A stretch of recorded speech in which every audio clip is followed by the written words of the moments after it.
MSI Plus GL66 15.6 FHD 144Hz gaming laptop are offered in a wide variety, each with unique features, benefits, and prices. I'll did a massive amount of research, reviewed a ton of reviews, and put up a list of the best MSI Plus GL66 15.6 FHD 144Hz gaming laptop from trustworthy brands to assist you in making a decision. After extensive investigation, I'll discover these goods to benefit people like you. If you are performance, MSI Plus GS66 is a true gaming powerhouse, at least in the spec MSI sent us. It's available with NVIDIA's RTX 3060 and RTX 3070 graphics cards. Ours has the ladder.A and RTX 3060 always seems the best fit for a slightly stripped back laptop like this. Last year's version of this design was also sold with the RTX 3050 Ti, which is a relatively low-end card, and arguably wouldn't make great use of this 2022 series' next-gen CPU. Power.THE RTX 3070 is a card we wanted the MSI Pulse GS66, but possibly couldn't afford. It's a bit of a monster, but MSI uses the mid-grade spec of this card. There are half-end classes in laptop graphics cards, based on how much juice the laptop can pull out of them. At low end you get 85W cards, the 95W is the middleweight, and 130W is the max power version. MSI says the card will go up to 100W. But we noticed the frame rate in the game control was a bit lower than we'd expect from that spec, so we loaded up a tool called MSI Afterburner to have a closer look. It turns out, the MSI Pulse GL66's RTX 3070 is only allowed to suck up around 80W when you play games. Run a benchmarking app like Trademark, and it is allowed to go much closer to 95 to 100W.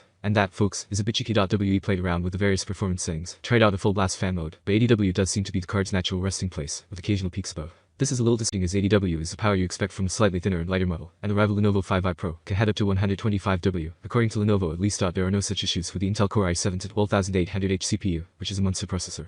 It has 13 cores, 20 threads, and according to Geekbench 5, is close to the performance of Apple's M1 Pro. It's almost 1.5x as powerful as the last generation Core i7. Understand, the MSI Pulse GS66 isn't super loud, unless you turn the turbofan mode on, which sets the cooling to max speed. However, we do find the fans too noticeable because there's a significant high-frequency component to the sound. This is likely down to the use of a relatively small diameter fan that needs to spin very fast to move any significant amount of air. Battery life. The laptop is manufactured by MSI, and there are a few issues to consider, though. MSI seems to limit the graphics card's power more than some of the competition when playing games. While the fan system isn't actually loud when set to manage its own performance, as most gaming laptops have poor battery life. The only hope you have of getting a full day's work from a charge is to buy one with an AMD CPU, which cut performance on battery dramatically. Tone is quite noticeable. WAS added around March 2022. This version of the laptop comes in color, black hard disk, 512GB screen size, 15-inch RAM, 16GB core processor, i7, special features, SSD refresh rate, 144Hz. Check out the description. Thank you for watching this video. If you found this video helpful, please hit the subscribe button, press the bell icon, and commenting below. Check out the description for find the product.